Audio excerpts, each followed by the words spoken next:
Hey, this video is going to be a little different from the norm. These are going to be more quick-fire commentary videos with some background viewing. If you like commentary, let me know in the comments.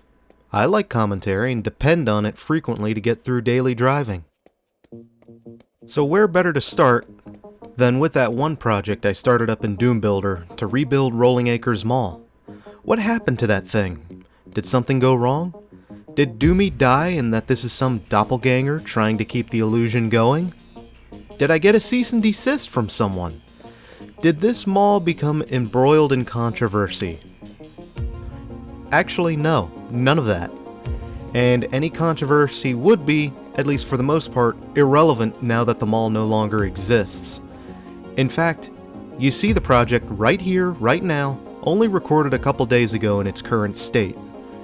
Now, if you can put two and two together, then you'll realize that this was a runaway project I gave a good thrashing, but eventually became overwhelmed and hit a creative block on it, and I just couldn't finish.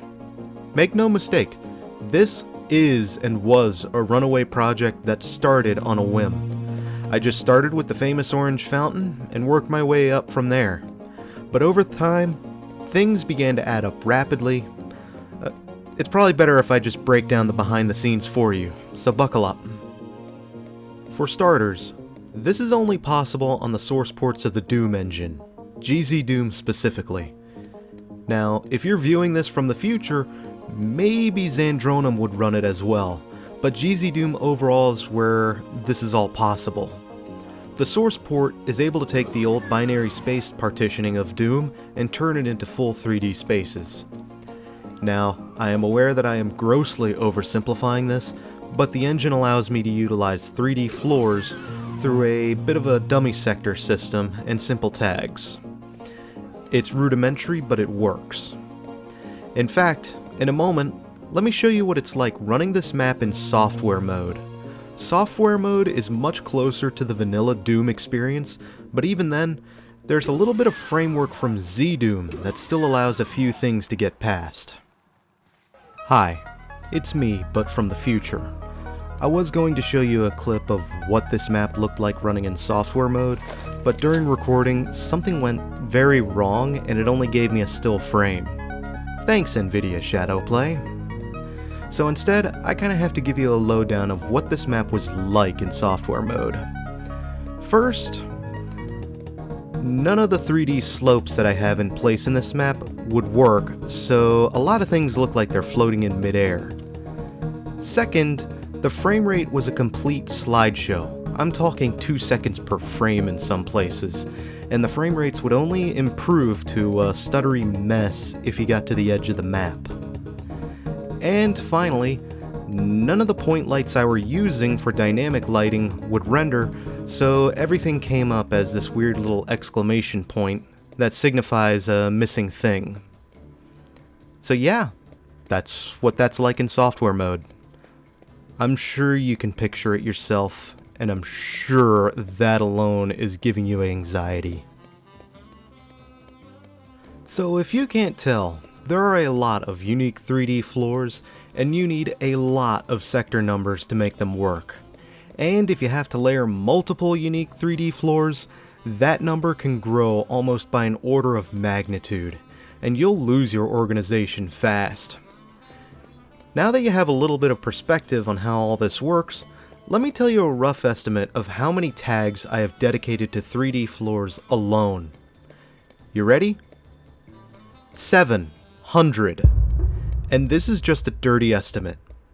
Now, if I went through and counted them all individually, which would be an even greater undertaking than this map, that number could be even larger than I realize. And I am still not done with the 2-floor portion of the mall, if you can't already see. This is a massive number by Doom standards. Just a handful of 3D floors can put some stress on the engine, but this? My computer can handle it at a decent frame rate, as you can see, but this is what developers would call a resource bonfire. Add on the fact that I like my violent video games, and play a total conversion called Project Brutality, and it's possible this map can turn into a slideshow. Another issue that I have run into is that I use a thing called sector portals in order to establish the mall's rooftop. This allows you to build a completely separate space and stitch it together into the play space. I'm using a real simple method of actors to do this, which only gives you the visual effect, but if you figure this out with line def specials or even ACS, you can actually pass from one space to another seamlessly. Now in my case, although it looks like I have a detailed roof, it's all somewhere else and I don't have to layer an untold number of 3D floors to make it work. But then I ran into graphical issues with JCPenney. Now, I'm not that concerned about dynamic point lights clipping into the ground and exposing the scene, but what I am concerned about is parts of JCPenney phasing in and out of reality in-game. And this became a near constant struggle to repair. Sometimes I'd be able to fix it, but 3 line defs later, and JCPenney starts to phase in and out of reality again. It's like some otherworldly interdimensional horror is trying to eat JCPenney. Maybe it's Macy's. And before you ask, no, that long-winded, obscure Okami reference near Macy's is not going to be in the final product. And finally, there's just so much mall to build. I have a ton of reference material for this mall. It borders on creepy, and if the mall were still standing, it would probably put me on a watch list somewhere. But what I don't have are blueprints, layout designs, or even pictures of the service corridors, so I've had to use my imagination for building the guts of the mall, the back end of stores, maintenance bays, loading docks, etc., even the department stores. Are you starting to see how much of a runaway project this is yet? Actually, there's one more thing I'd like to go over. Project errors and crashing. Porting in props and objects to utilize throughout the mall is a messy process at best. Sometimes Doom Builder would lock down and force me to close. Sometimes an error would occur while saving and all of the data gets corrupted into blank entries. Seriously, this happened to me multiple times on other abandoned projects. Where did that 78 megabytes go, Slade? And one time, the editor crashed on me, and Rolling Acres as well as all the backups vanished. It's like Kevin Mitnick hacked my computer and pulled all the files away while I was working on them. Now, fortunately, I was able to recover them all through a convoluted temp folder in the app data directory. But my point stands. Sometimes these projects are as stable as a glyphid exploder.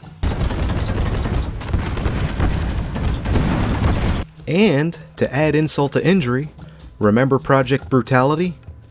Well, there's an error in the total conversion that causes Doom Builder to give up and refuse to load any custom assets. Textures, actors, you name it. I've also run into this issue while just loading Rolling Acres itself. In fact, there was one build where it all just worked for some reason, but now it's bugged out again on the editor, which is causing problems on other projects. But the short of it all is that I simply lost inspiration and hit a sort of creative block in recreating this mall, so it quietly went into abandonware. Someday I'll figure something out for it. Maybe I'll get the inspiration to finish it and get it to a bare minimum presentable state, which was the goal from the beginning, because trying to make this a realistic and immersive experience on the Doom engine? Yeah, good luck with that. So this is basically just a glorified set piece. Maybe I could pass it off to a more experienced editor and they can work some magic to finish this mall. Maybe even optimize it. Sure, I know my stuff, but I'm just a casual hobbyist in the big picture. My maps are average at best in terms of design philosophy, and speaking of, I have been plugging away at a more combat-driven mod with Project Brutality utilized as a base. That one, I could at least get a demo out, but even that is still a long way down since I'm in the process of upgrading builds and some of the items I need are integral to Project Brutality's code, and an unknown error is preventing Doom Builder from loading any of those assets, including texture packs if I put together. Maybe I need to move it all into a different pack archive. In fact, I already did, so it kinda works again. So, now you know what happened to Rolling Acres Mall. It sorta just fell off to the wayside and went onto the back burner indefinitely. I'm sorry, everyone. But on the upside, if I ever do get back to it and finish this project, maybe you can look at exploring it in VR for a more immersive experience, as GZ Doom does support VR headsets and 3D modes. I haven't tested it myself yet because I don't have a VR headset. All I have is an Elsa 3D Revelator with a connecting pin that does not work with my computer. And if you have an Elsa 3D Revelator, you may be out of the question. I don't think GZ Doom supports that, and quite frankly, it's a product obscure enough that no longer has official support, and there's some female ice wizard who says let it go, and she's completely buried anything else with the name Elsa. But Oculus? Vive? Go for it! I imagine getting to explore Rolling Acres Mall in 3D would be quite the experience, and it would be as close as you can get to exploring the mall in real life, even as it's demolished. Until we have the holodeck, we're not going to get any closer than that. Well, that's all I have on the subject of what happened to Rolling Acres Mall in Doom. I'm still figuring out where to go on this project, but feel free to discuss down below. Keep that discussion going. Maybe someone who is more experienced with Ultimate Doom Builder than I am can reach out to me about this. Until then, however, farewell and good luck.